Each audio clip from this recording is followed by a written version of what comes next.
L'économie, maintenant, place à notre invité. Abdourahmane Cissé, ministre ivoirien du Budget, est à Genève pour le Forum des grandes entreprises africaines.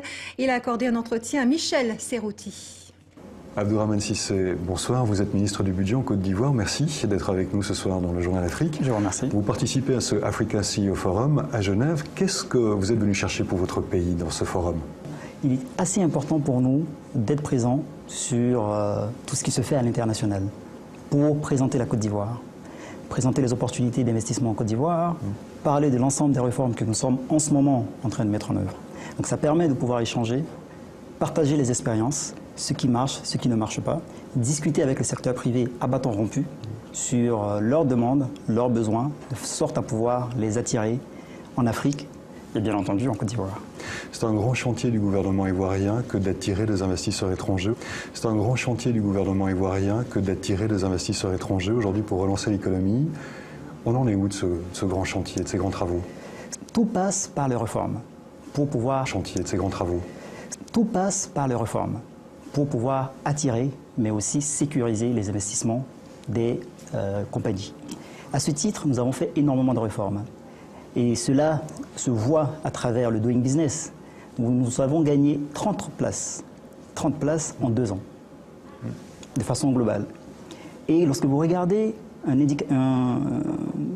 indicateur qui est quand même assez important, c'est celui de la facilité en matière de création d'entreprises. À ce niveau, nous avons gagné 135 places en matière de création d'entreprises. À ce niveau, nous avons gagné 135 places en 2 ans. Nous sommes aujourd'hui même mieux classés que pas mal de pays de 5 places en 2 ans. Nous sommes aujourd'hui même mieux classés que pas mal de pays de l'OCDE. Nous avons aussi créé un tribunal de commerce, de sorte à pouvoir régler les différends et les litiges qui peuvent exister entre membres du secteur privé. Donc nous pensons qu'aujourd'hui, le rôle de l'État, c'est de créer un environnement des affaires qui soit le plus sûr possible, de sorte à pouvoir attirer les investissements. On l'a vu récemment sur TV5 avec un reportage. Pourtant, vous essayez aussi de faire revenir les Ivoiriens expatriés, la diaspora. Pour ces derniers, qui sont aussi des investisseurs potentiels, il y a par contre quelques lourdeurs administratives. Enfin, c'est pas toujours très simple de réussir à investir. Vous savez, l'administration, c'est l'administration. Ce n'est pas complètement le secteur privé.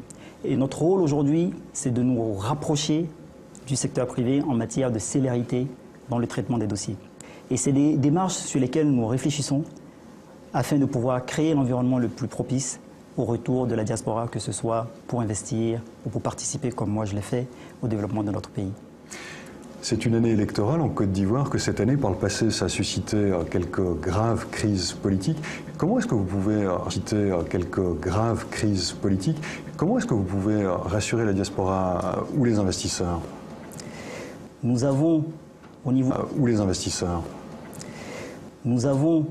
au niveau du gouvernement pris toutes les dispositions pour que les élections se passent dans de bonnes conditions. Comme vous le savez, il y a la commission électorale indépendante qui a été mise sur place, l'ensemble des partis politiques y sont représentés et nous poursuivons nos efforts de développement.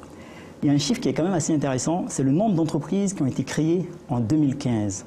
En janvier 2015, sur le mois de janvier, nous avons eu plus de 800 entreprises créées en Côte d'Ivoire. Et ça, c'est un chiffre qui parle. Merci, M. Abdourahmane Cissé, de ces explications et bon retour en Côte d'Ivoire. C'est moi qui vous remercie.